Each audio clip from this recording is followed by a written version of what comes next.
America activists want to rename the Amber Alert, not fix it. Rename it, because Amber is too white, too female, too suburban. And the committee found suspiciously gemstone-forward. This is the system that finds kidnapped children. No children have been found this week. But the branding is coming along beautifully. And before anybody emails me, this report is fictional. Which is how you know the federal government hasn't spent $14 million on it yet. I'm Chad Law, the last gay conservative, America's binary brother, and this is Common Sense, Satire Saturday edition. It started with a committee. It always starts with a committee. The entirely imaginary Interagency Working Group on Emergency Terminology, IWGET, pronounced I get, which was flagged as presumptuous. But hold on to that. These are people about to name something. Keep in mind, their assignment was not to fix the Amber Alert. Their assignment was to review it for harm. Different department. 18 months of meetings about a system that finds missing children. They found none. Wasn't the assignment. What they found was the word amber. Amber is gendered. Amber is feminine coded. Amber is white adjacent. It's a color. Being next to other colors is the whole job. Amber is also a gemstone, which our imaginary report calls gemstone privilege. Fossilized tree sap living too well. Then Amber tested Suburban. They ran a cultural association review. It came back wine fridge, wall art, Target, live, laugh, love. They ran a name through a vibe check. A murdered 9-year-old's name. Came back basic.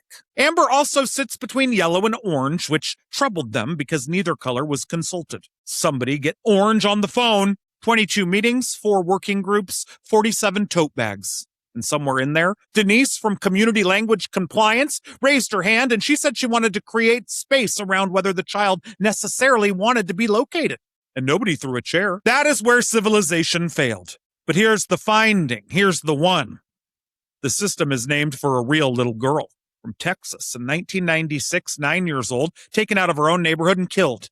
And ever since, her name has been the thing that goes looking for everyone else's kid. The committee's position?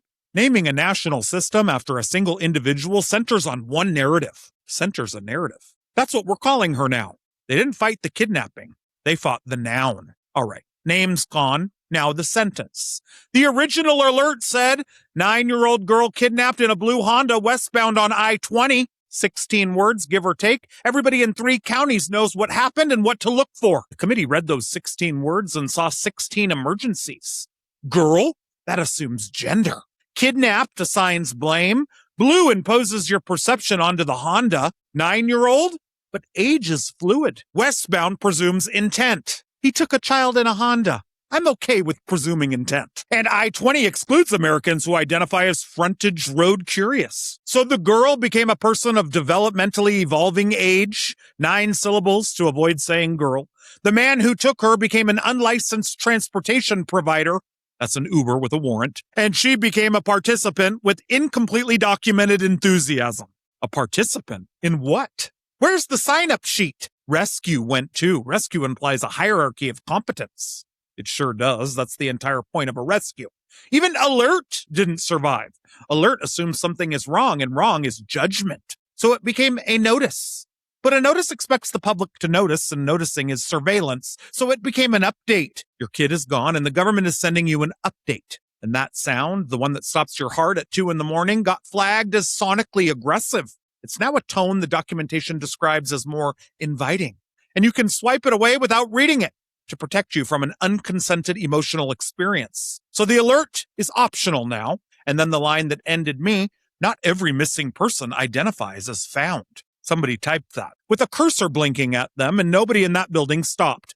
40 minutes later, the approved version read, someone may be experiencing transportation. Perfectly inclusive. Completely useless. Then they got to the photograph. Can't use it. She never consented to the distribution of her likeness. So they drew an illustration. The illustration depicted a body type. So they simplified the illustration. It's now a gray oval. The missing child is a shape. We have alerted the nation to a shape.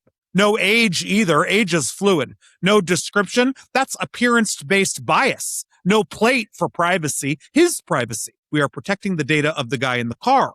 And nobody asked to be on the lookout because looking closely at strangers is surveillance. The approved instruction is, if you notice something, first consider what your noticing says about you. So now they need a name. Here's how they got one, and this is my favorite part.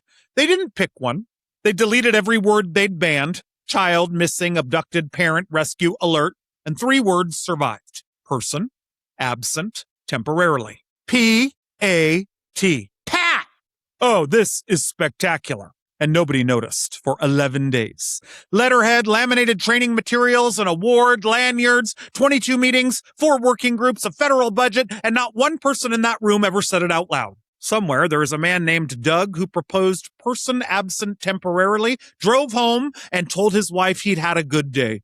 Then the intern asked whether Pat was that gender-ambiguous character from Saturday Night Live, and 40 federal employees simultaneously experienced the first original thought of their careers. For anybody under 40, Pat was a character on Saturday Night Live in the early 90s whose entire joke was that nobody could tell whether Pat was a man or a woman for 4 years. And a movie. They canceled Amber for being too gendered and replaced her with the one person in American history whose whole job was making everybody ask, is that a man or a woman? That is not irony. That is government efficiency to a T. Their clarification in full, quote, Pat is not Pat. Any resemblance to Pat is coincidental. Continued discussion of Pat distracts from Pat. That is a legal disclaimer for a comedy character from 1992. Then somebody explained 1992 to Human Resources, and suddenly Pat wasn't gender neutral. Pat was a federal workplace incident, so they canceled Amber for being too gendered, and now they have to cancel Pat for not being gendered correctly. The ruling came down. Pat may be written, not pronounced. So they spelled it out loud, P-A-T, which produces Pat.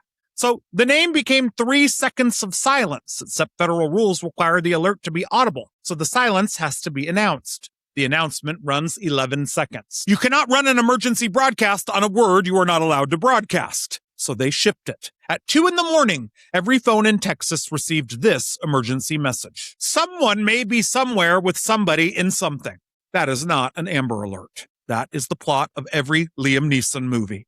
4 indefinite pronouns wearing a lanyard. It describes every human being alive, 3 people in witness protection, and most of Congress. The grammar was flawless. The kid was in Oklahoma.